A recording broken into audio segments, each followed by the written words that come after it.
আপনি কি জানেন ভারতের সবচেয়ে রহস্যময় মন্দিরগুলোর মধ্যে অন্যতম কামাখ্যা টেম্পলে প্রতি বছর কয়েক দিনের জন্য জল রক্তের মতো লাল হয়ে যায়?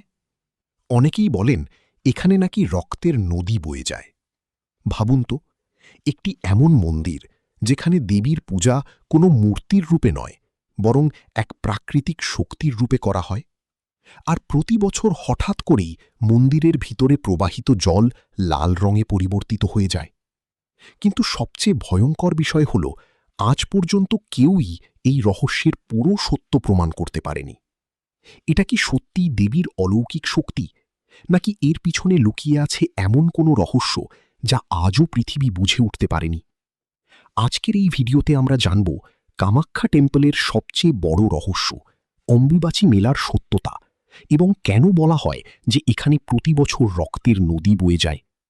ভিডিওটি শেষ পর্যন্ত অবশ্যই দেখবেন, কারণ শেষে আমরা জানাব সেই রহস্য যা বিজ্ঞানী এবং ভক্ত দুজনকেই অবাক করে দিয়েছে। অসমের গুয়াহাটি শহরের পাহাড়ের উপর অবস্থিত কামাখ্যা টেম্পলকে ভারতের সবচেয়ে প্রাচীন এবং শক্তিশালী শক্তিপীঠগুলোর একটি বলে মনে করা হয়। কথিত আছে, আর ভাবুন তো, যদি এটি শুধুই একটি প্রাকৃতিক ঘটনা হয়, তাহলে শত শত বছর আগেই মানুষ কিভাবে জানত যে প্রতি বছর ঠিক এই সময়ে জল লাল হয়ে যাবে? কেন মন্দিরের দরজা ঠিক সেই কয়েকদিনের জন্যই বন্ধ রাখা হয়? আর কেন আজও লক্ষ লক্ষ মানুষ এটিকে দেবীর শক্তির সংকেত বলে মনে করেন? কিছু ইতিহাসবিদের মতে কামাখ্যা টেম্পল শুধু একটি ধর্মীয় স্থান নয়, বরং প্রাচীন ভারতের গোপন তান্ত্রিক জ্ঞানের কেন্দ্র ছিল। কথিত আছে এখানে এমন সব সাধনা করা হতো যেগুলো সাধারণ মানুষের কাছ থেকে সবসময় গোপন রাখা হতো। সম্ভবত এই কারণেই আজও এই মন্দিরকে ঘিরে অসংখ্য রহস্যময় গল্প শোনা যায়। কিছু মানুষের দাবি, রাতের সময় মন্দিরের আশেপাশে অদ্ভুত শব্দ শোনা যায়। আবার কিছু ভক্তের মতে এখানে ধ্যান করলে তারা এক আলাদা ধরনের শক্তি অনুভব করেন। যদিও এসব কথার কোনো বৈজ্ঞানিক প্রমাণ আজ পর্যন্ত পাওয়া যায়নি, তবুও রহস্য আর বিশ্বাসের এই মিশ্রণই মানুষকে এই মন্দিরের দিকে আকর্ষণ করে। আর সম্ভবত সেই কারণেই কামাখ্যা টেম্পলকে ভারতের সবচেয়ে রহস্যময় মন্দিরগুলোর মধ্যে একটি হিসেবে গণ্য করা হয়। প্রতি বছর অম্বুবাচী মেলা চলাকালীন লক্ষ লক্ষ ভক্ত এখানে পৌঁছে যান।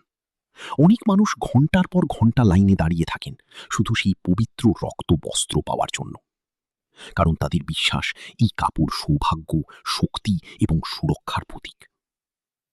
কিন্তু সবচেয়ে আশ্চর্যের বিষয় হল, আধুনিক বিজ্ঞান ও প্রযুক্তির এই যুগেও আজ পর্যন্ত কেউ এই রহস্যের পুরো সত্য প্রমাণ করতে পারেনি। হয়তো কিছু রহস্য এমনই হয় যেগুলো শুধু অনুভব করা যায়, পুরোপুরি বোঝা যায় না। তাহলে আপনি কি মনে করেন, কামাখ্যা টেম্পলে ঘটে যাওয়া এই ঘটনা কি সত্যিই দেবীর অলৌকিক শক্তি, নাকি এর পিছনে লুকিয়ে আছে এমন কোনো বৈজ্ঞানিক রহস্য যা এখনও পৃথিবীর সামনে আসেনি? আপনার মতামত অবশ্যই কমেন্টে জানান।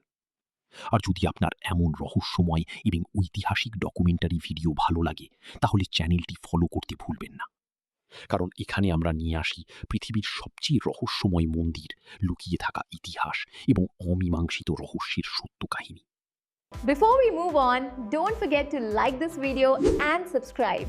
It really helps the channel grow.